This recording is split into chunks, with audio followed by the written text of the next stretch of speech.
indigenous organizations to go down into the Amazon area to investigate some of the events that had happened there. On June 5th, about 2 Fridays ago, about 300 special police forces were sent in to dislocate 3,000 indigenous groups who had been blockading a highway in the Amazon region of Peru. They were sent in at about 6 a.m. in the morning in contravention of a peace accord that they had signed between the local military commander, the indigenous groups, and the local bishop. The indigenous groups had been preparing to peacefully remove the barricade for the day and allow some of the traffic to go through, but they had received orders from the central government, President Alan Garcia, to evict the protesters at any cost. As a result, on June 5th, the police unit went in and attacked over a mountain pass that overlooked the highway section, as well as sent in attack squadron by helicopter and armored personnel carriers. The result of which ended in a confrontation in which police ended up shooting and killing a number of protesters who were armed only with their spears at the time. The battle lasted for a number of hours and basically ended up displacing the protesters who had retreated mostly to another town nearby, a town called Bagua City, or Bagua Village. And at the same time in the town, as a result of a number of indigenous groups arriving there, seeing ambulances coming in, people killed and shot and injured, a number of the townspeople rose up against the police unit in the town, who they held responsible for the crimes that were going on, and who they suspected were contributing to some of the violence.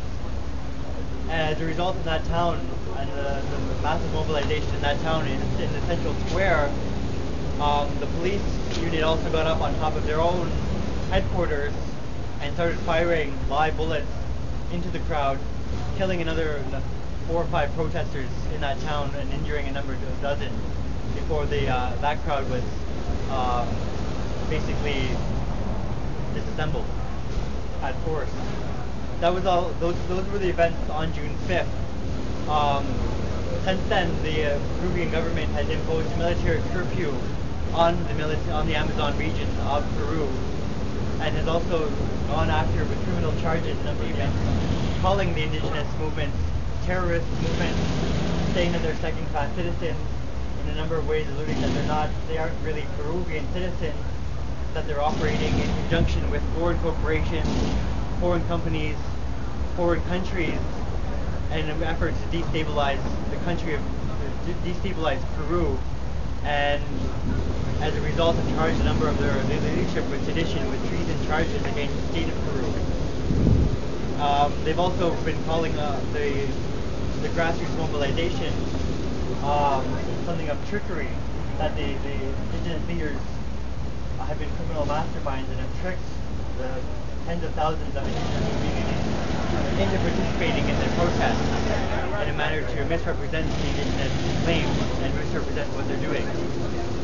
What the government, again, it's really troubling because this exact president has a horrible history of human rights in dealing with the Sendero Luminoso, the Shining Path rebels, and in violently repressing a number of other communities that were involved in those struggles in the 1980s, as well as were involved in a number of prison uprisings in the 1980s, which left hundreds of civilians and hundreds of prisoners killed in a number of battles. The fact that he's calling these same people as terrorists, when in reality, he said terrorists. He didn't say terrorists, he called them savages, he called them barbarians on live national television. It really threatened the peace that had been reigning over Peru for the past killing unarmed indigenous protesters who are trying to defend their land. It's to do with the free trade agreement that was just instituted at the beginning of this year. Canada, United States, and Peru. Basically to make it easier for Canadian and American corporations to exploit and extract mineral and oil and natural gas and lumber resources, as they see them, in the Amazon. Because I really believe that it's important that people hear history streets of Ottawa recognize that there's a connection to what's going on in Peru, to like how our lifestyles and the interests of our governments and our corporations are playing out overseas. Just to recognize the links that people fighting for their lives, for a right to be in control of their lives, their livelihood, is something that affects us all. And So what do you think about what's going on? Absolutely disgusting. We've got to do something about it. We have to voice what we feel, and there's no way that President Garcia should be murdering his people. And Canadian corporations should not be going into Peru, expropriating minerals and mining without another human impact assessment. Definitely agree. Thanks, guys.